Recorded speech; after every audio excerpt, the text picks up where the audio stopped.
গৌৰৱ গগৈৰ Pakistan link যোৰহাটতো rally কৰি বিজেপিৰ প্ৰতিবাদ। সাংসদগৰাকীৰ বিৰুদ্ধে কাৰণ যোৰহাটৰ সাংসদগৰাকীৰ যি কাৰুকাৰ্য যি আজি পাকিস্তানৰ প্ৰতি তেওঁ যোনটো প্ৰেম দেখিছোঁ তাত আজি আমি প্ৰত্যেকজন যোৰহাটবাসী ৰাইজ শংকিত হৈছোঁ। আৰু পাকিস্তানখন আমাৰ চিৰশত্ৰু আৰু সেই চিৰশত্ৰু দেশখনৰ লগত তেওঁ যোনটো মিতিয়ালি তাৰ উত্তৰ যোৰহাটবাসী ৰাইজ তথা অসম তথা ভাৰতবাসী ৰাইজে তেওঁক উত্তৰ দিবই লাগিব। আজি মাননীয় মুখ্যমন্ত্ৰী ডাঙৰীয়াৰ সংবাদযোগে যি তেওঁ সকলো কথা স্পষ্ট হৈ পৰিছে, গতিকে আমি আচৰিত হৈছোঁ। আজি তেওঁৰ পত্নী আজি তেওঁৰ প্ৰেৰণতাৰ পৰা আজি পাকিস্তানৰ এটা সন্থাৰ পৰা তেওঁ দৰমহা লৈছিলে, তেওঁ পাকিস্তানলৈ গৈছিলে, তাকো তেওঁ ফ্লাইট দি যোগে যোৱা নাছিলে, আটাৰী বৰ্ডাৰ দিয়ে গৈছিলে। গতিকে সকলোখিনি প্ৰশ্ন আমি যেতিয়া আজি মুখ্যমন্ত্ৰী ডাঙৰীয়াই স্পষ্টভাৱে ৰাইজৰ আগত উপস্থাপন কৰে, তাৰ বাবে আমি প্ৰত্যেকজন অসমবাসী তথা যোৰহাটবাসী ৰাইজ তথা ভাৰতীয় আজি শংকিত হৈছে যে গৌৰৱ গগৈৰ আচলতে উদ্দেশ্য বা লক্ষ্যটো কি। আৰু এনেকুৱা এখন দেশ বিৰোধী যি আমাৰ যি পাকিস্তানৰ লগত তেওঁ যোনটো মিতিয়ালি সেইটো আমি কেতিয়াও সহ্য নকৰোঁ। তেওঁ যোৰহাটবাসী তথা অসমবাসী তথা ভাৰতবাসী ৰাইজক তাৰ প্ৰশ্নৰ উত্তৰ তেওঁ প্ৰদান কৰিবই লাগিব। নিজেও বুজি পোৱা নাই, য'তেই গৈছে তেওঁ তাত সমস্যাৰ সন্মুখীন হৈছে। তাত খিলঞ্জীয়া ৰাইজে ওলাই আহিছে স্বতঃস্ফূৰ্তভাৱে, কাৰণ তেওঁ মিয়াৰ লগত লৈ তেওঁ ৰাজনীতি কৰে, তেওঁ মিয়া প্ৰীতিৰ ৰাজনীতি কৰে।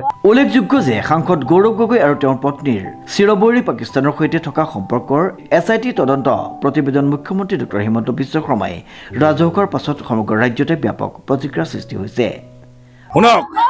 শুনক মূলতে কওঁ, কাশ্যপ মুনিৰ ঘৰত যেনেকৈ হিৰণ্যকশিপুৰ জন্ম হৈছিল, তেনেদৰে আমাৰ সকলোৱে শ্ৰদ্ধাৰ প্ৰাক্তন মুখ্যমন্ত্ৰী তৰুণ গগৈ ছাৰৰ ঘৰতে কেনেকৈ দেশত তুহি জাতিত তুহি মিয়া প্ৰেমী বদলৰ জন্ম হ'ল।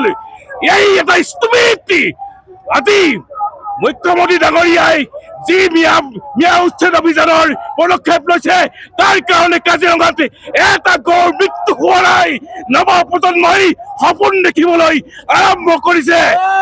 জয় আই অসম, জয় মা ভাৰতী।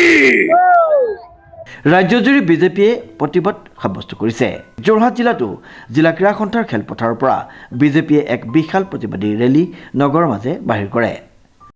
এগৰাকী যোৰহাটৰ সন্তান হিচাপে খুব লজ্জিত অনুভৱ কৰিছোঁ, কাৰণ যোৰহাটৰ লোকসভাৰ যিজন সাংসদ তেওঁ যে পাকিস্তানৰ লগত ডাইৰেক্টলি লিংক, তেওঁৰ পৰিবাৰ জড়িত, সেয়া কথা আচলতে আজি সকলোখিনি ফাদিল হ'ল। যেতিয়া মুখ্যমন্ত্ৰী ডাঙৰীয়াই যি সংবাদমেল সম্বোধন কৰিলে, তাত সকলো তথ্য সহকাৰে গোটেইখিনি তেওঁ যুগুতাইছে।